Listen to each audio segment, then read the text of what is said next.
them, but not that much. Well, I just, yeah, whatever the state rate, again, I believe it's $40 or $50. That would be the state, but the contract. Right. is the same. Yeah, I will look through that, yes. Those are my biggest concerns, really, is the travel and just the expense that's incurred by whatever personal expenses. I mean, I'm assuming the lodging includes electric and utilities as well, or would it be billed separately for those? The $1,000 includes everything. Yeah, I mean, I struggle believing that $1,000 for a small one-bedroom efficiency, whatever he has, I'm assuming he doesn't have a four-bedroom house. I mean, that just seems, once again, excessive for this area. I mean, the average apartment that size is about 500-600 maybe. If you got electric, you're looking at about 750 tops. I mean, and most places include water, garbage, sewer, and the rentals. There's over a year where it's so many months, and this stuff adds up. Right. And if we're gonna have to pay them, then we have to have them by law on the job site. That's what we're looking at production. I have to show my due diligence to all the people in the village that I'm moving out here to save dollars a brick. Yeah, no, understood. Thank you. I'll look into all those and get back, and get back to you on that.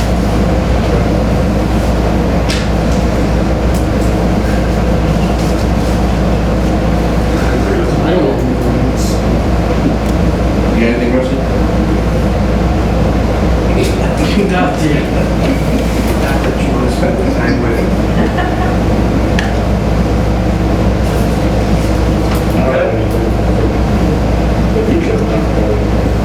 Oh, it's fine, they're all great questions. So. I mean, thank you for your time coming down. Yeah.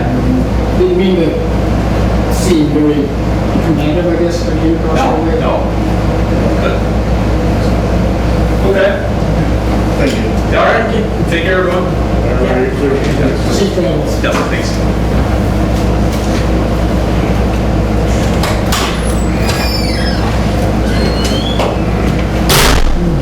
Is everybody in line, get all that? You hear him, Lieutenant? Yes. Okay. All right. Good job. Let's show you next. It's past that. What's that? Want to do the cops grant? No, it's not. We got the street department and the force to get to that one. They never leave anyway. Yeah. Okay. I'm just sitting here. I don't see Joe on, but we get to the cops grant. So the cops grant, we got the cops grant. Joe and I have to sign it. Nate has reviewed it, right, Nate?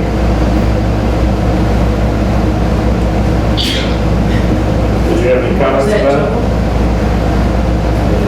Looks pretty straightforward. You know, the biggest thing, of course, though, is for the village police chief and whoever it is in the clerk's office is going to be just to understand what it is they have to pay. Right. Do you have details about it, Mr.? Well, did you want to know what the total was of the grant? It is $797,000, $797,815. Now we did, so typically there is a local match. Typically there's a local match, like there would be an X percent of the officer's salary, and then we kick in gradually more percentage as the 3 years go by.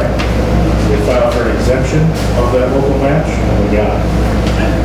So the grant will pay 100% of the salary and benefits for 3 years. Big catch, I guess, if you call it a catch, is we have to keep the officers we hire under the grant for a 4th year.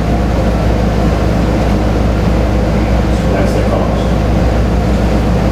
I mean, hopefully we keep them longer, 4 years, but that's the cost. So that, yeah. So we would, yes, we would have paid 52% of that money, and the state would have paid 48%. They gave us a waiver, they're paying it all, 3 officers, everything, 3 years. We had to pay the 4th year out of our own monies. And this is a great deal for us. We'll come up with a plan, some of us already hit us in that fourth year. So, anyway, Yeah, we got 3 years to plan ahead for that. so Nate has reviewed the document. You're good with the document? I'm gonna really, So then the next thing is to authorize, that's what the village board must do, the chief fiscal officer, the mayor, and the chief of police to sign the grant. And I move that we do so. I'll second that. any other discussion on that? So we'll do a vote. Let's see, we'll start with Laura. Let's see yours off. I vote yes. Go ahead. Yes. Okay. I think we're good tonight. Good. Charles? Yes. Brad? Yes. Rusty? Yes. Rob? Yes. And yes. Miss anybody, right?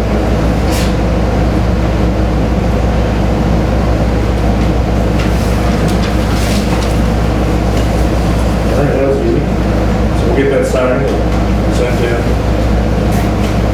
Rusty? Mr. Mayor, it's not on the agenda, but may I go out of order and make two motions? Sure.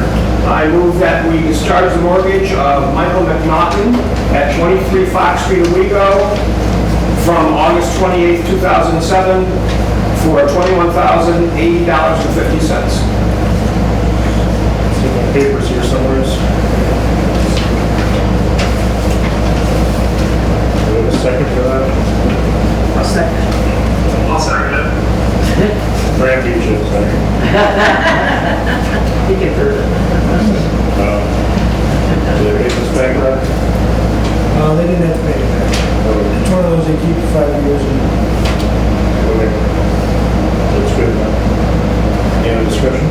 Questions about it? We'll vote. Start with Laura. Yes. Ted? Yes. Charles? Yes. Brad? Yes. Rusty? Yes, Yes. And yes. Mr. Mayor. I move that we discharge mortgage of Michael McNaughton on 23 Fox Street, Owego, as of the mortgage of March 28, 2008, of $1,100.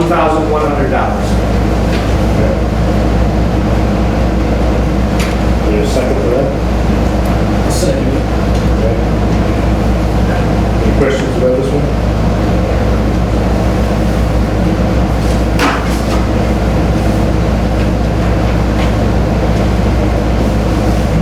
Okay.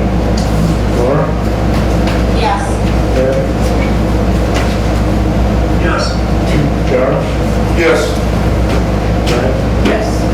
Rusty? Yes. Rob? Yes. And yes.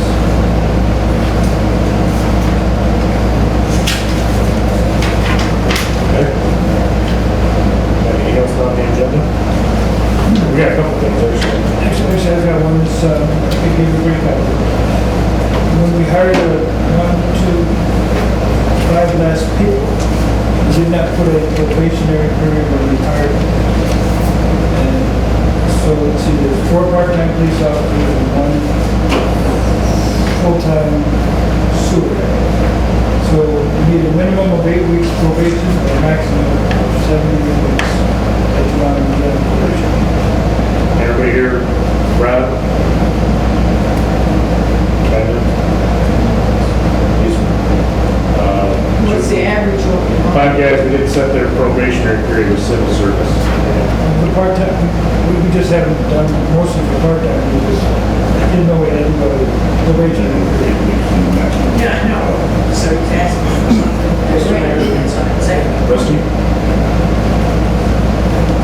We are under the impression that the police officers on this list, and we also don't, myself, we also don't know exactly what this means from the county. I think we don't know exactly what it means, but we are under the impression the police officers on this list were not retired police officers and are still under their civil service and would not need any probation. Okay. But we don't know this, that's the impression, and so we don't know this exactly without knowing exactly what this particular information means. Nate, do you have any insight on that? I couldn't quite hear what Rusty was talking about. He was saying the police officers on this list were currently not retired. So then he thinks the probation doesn't really apply to them because they're already civil service protected. Is the civil service set up for probation? I'm sorry. The civil service set up for I hear probation? you correctly, Gary, saying that we have got, I think I heard 5 people coming off of probationary term. No, we didn't set the probationary term when we hired them in the motions. So civil service was wondering what we wanted for the probationary term. If you don't designate a specific term, then it's the minimum term. I don't recall off the top of my head. That's It's 8 weeks. They told us that. Right, so without having said it, the resolution would just be. So any of them that we did set through a resolution default to 8 weeks. Correct. Mr. Mayor. Nate, can you hear me? Yeah, I can kind of hear you. Okay, so the perception here is that these police officers who are still under civil service, when we've hired them as part-time officers, they weren't just hired off the street, never been civil service. These had already been civil service, already served probations for civil service in the past. Our impression is that they do not have to serve a further probation when we hire them. They are still under civil service. I think the bill have to choose to shorten someone's probationary term. Someone being on civil service doesn't mean departments from, when we go to, let's pretend, Waverly, doesn't have to go through a probationary term again. I think every time they change jobs, they would have to start a probationary term again. And that's where municipalities can choose to have the minimum probationary term, or they can choose to extend it. There's always a minimum probationary term. So Nate, your opinion is that when an officer changes jobs, he will have to have a new probationary period? Correct, yeah. But it's also his opinion that if we didn't set it when we made the motion to hire individual, that it defaults to the 8 weeks. I'm sure it's three of the 5 or 8 weeks. Well, yeah. Also, honestly. I would certainly like to know from the representative of the county how that works and which way it is. If Nate's telling us it's this way, I would believe that may be the way it is. There are other opinions about that. I would just like to know that. Yeah. So for most of them, their probationary period will be already started. If it turns out that those officers have to have a new probationary period, and as Nate says, the 8 minimum is what will count, since we didn't send one, then no action would be necessary from us, that would be automatic. And if it turns out, but we should find this out for our next hires, if it turns out that someone who has already had civil service probation doesn't have a second one, we should know that. Right. Either way, we would not need to take an action. How about the one that Sewage treatment? He was a part-timer, he became a full-timer. Right. Did that happen on February 4th, and this sheet Yep. says it did? Yeah, like I say, you've been a part-timer for more than 6 months, prove yourself, and that's why I never brought it up when I brought up hiring probation, because But once again, if what Nate's telling us is the law, then the 8 weeks minimum would have already been Would have already gone by, passed, and we would not have to do anything. But we should find, once again, we should find out how this works next time. Well, if we want to have an 8-week minimum, 2 officers hired in May would still be under probation. And they would have to be, because if that's the law, then 8 weeks minimum is the law, then they will be under probation for 8 weeks. Which doesn't change anything besides their protection under civil service law. You know, it doesn't change any pay or anything like that. So the one that was hired on the 4th of May, June, July, they would be about up now, though it was on the part of the 19th, with their probation would be about up on the 19th of July. If, assuming that what Dave tells us is true, and that the minimum 8 weeks is what they are, they go on determination. Well, I think we also need to consider, do we want, as a village, to have a probationary period? We don't have a choice. Well, Yeah, I'm saying we need to vote on what that probationary period would be if we want new hires in departments to have a probationary period. Yeah, that's what we just said, we're gonna try and find out from the county how this works. We have to remember when we vote to hire people, set that We have period. to put probationary period in. Well, I'm saying, well, 8 weeks. can we just set a probationary period? It automatically will be that for new hires? Eight's on you, so we can say. I couldn't quite hear what Graham was saying.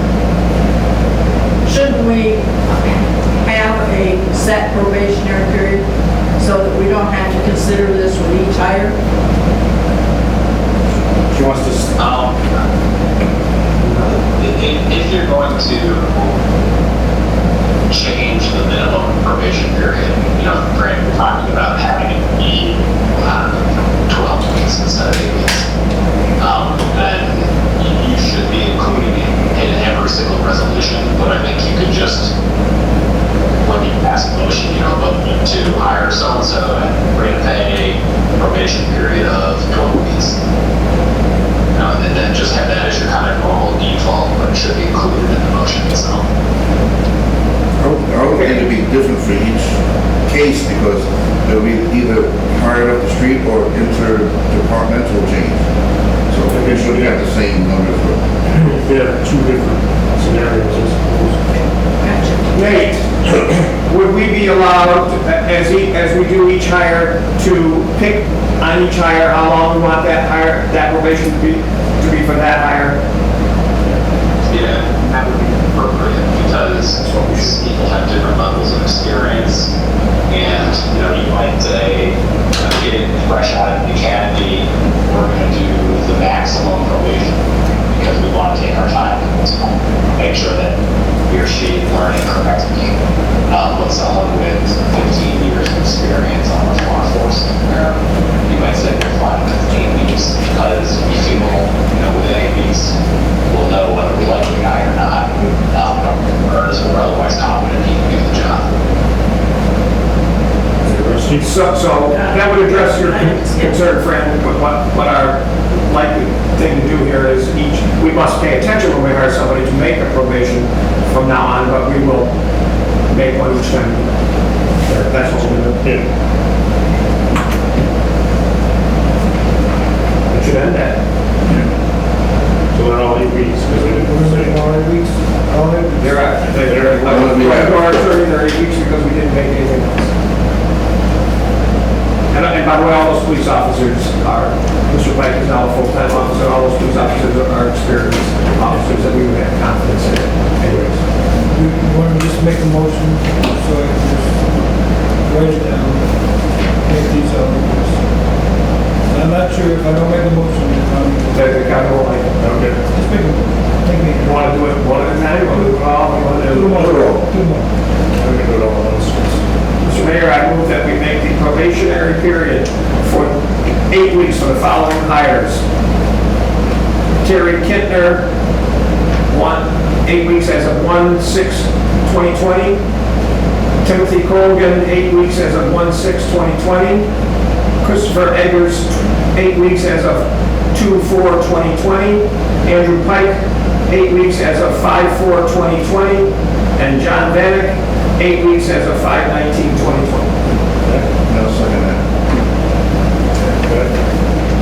Quick vote on that, Laura? Yes. Ed? Yes. Charles? Yes. Ray? Yes. Rusty? Yes. Don? Yes. Yes. All right. I'll do the text. Yeah, we'll do the text one, this should be an easy one. We Yeah, gotta get it. And we just gotta approved the budget. We've added the amount for the sewer, and we've got a couple of specials, which means, the village performed some type of work for somebody they didn't pay for, so it's gonna go under the taxes. So the total amount with for the taxes, the total amount we're really raising taxes is $2,169,593. We had delinquent sewers of $277,136, and we had a special, I think it was for a sidewalk reassessment, $1,770, for a total of $2,448,499.10. The tax rate will be $19.76. It's an increase of, pennies, 12 cents. It's an increase of last year of 12 cents per thousand, so $100,000 house is program. Need a motion to send this out to the tax bills. I would make a motion that we accept the tax warrant as presented. I'll second that. Okay. Motion by Ron, seconded by Fran, to accept it as presented. Any discussion on the numbers? It's under a 1% tax increase. Laura? Yes. Ed? Yes. Charles? Yes. Fran? Yes. Rusty? Yes. Ron? Yes. And yes. Thank you. Sign this. Okay. We'll take it back to it's off the list. Minutes, we're gonna have them next time. I dropped the ball on that one. They emailed me and I didn't email them back fast enough. But next time they'll probably have a new report anyway, so it'll be better. So we'll table that. We want to do the justice, but we're not putting off the ambulance, I'm just trying to get the quick stuff out of the way. One question Justice had, whether it could be appointed before the new year. Or he's going to wait till August. So Nate, you probably know more about this than we do.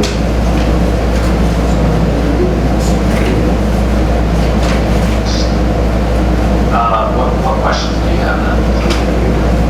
So we got a letter from the judge. It says, per our conversation Friday, June 26th, he is recommending that we appoint somebody to the position of Associate Justice to replace Wayne Craig. So the title of acting justice, which is what it was, no longer exists. So he wants to appoint somebody to the, he wants us to appoint somebody to the position of Associate Justice. Right, so I'm fine with, I mean, you do need, or you should fill that position. Certainly the justice needs backup, someone to act in his absence.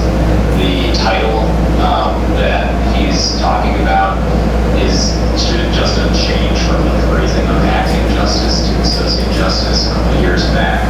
State amended state law to change the title. Not a lot of it's otherwise impacted it. The village code does talk about police justice, and so I would recommend. Oh, yep. Do we need to change any of that to accommodate it? It'd be a good idea to accommodate or to revise your village code and charter to reflect the new title. But to me, it's just a name right now. It doesn't change the underlying powers or functions of this person. So, do we do associate justice? I'm fine with calling it justice at this point. And, down the road in a month or two, we can update your charter and code to reflect the title. Okay. Christie? Whether now is the time or not, there is a discussion about compensation for justice in manner that amounts to pay. Right, the new Associate Justice, right? Yes. The judge recommended, what we budgeted for was a salary of $2,500 a year, which person to be appointed as agreed to. Is there also on top of that a, per time that he's requested to work payment, or is it just that 2,500. Is that a change to what's current? Yeah, currently it's a per appearance fee, and we're paying considerably more than 2,500 historically.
the public hearing the first meeting in August.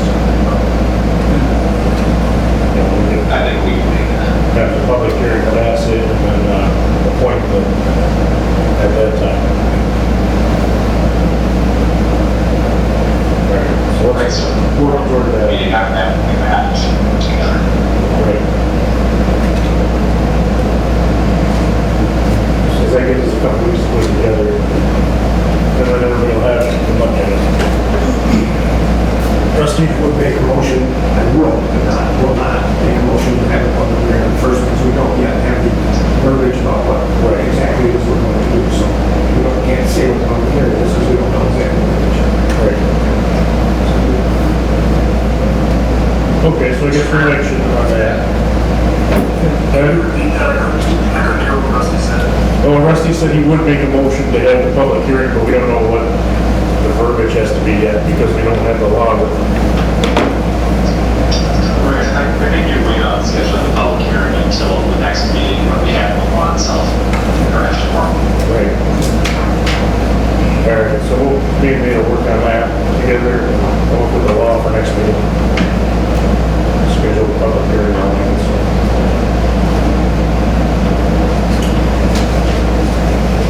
All right. While we're on the judge topic, I'm gonna bring up your communications. But he also sent us a letter that he's looking for somebody, one of us, to audit his books for the last year. And we're gonna audit the judge. Laura? Ron and I volunteered for that. We just need to make appointments, I guess, to come over. Okay.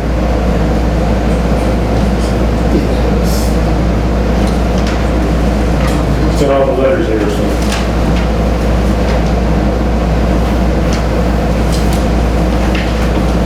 It's just a reminder.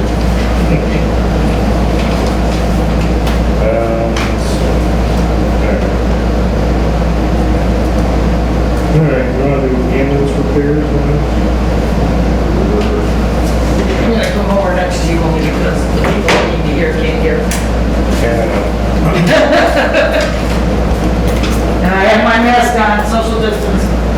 I'll turn the thing for you. See you.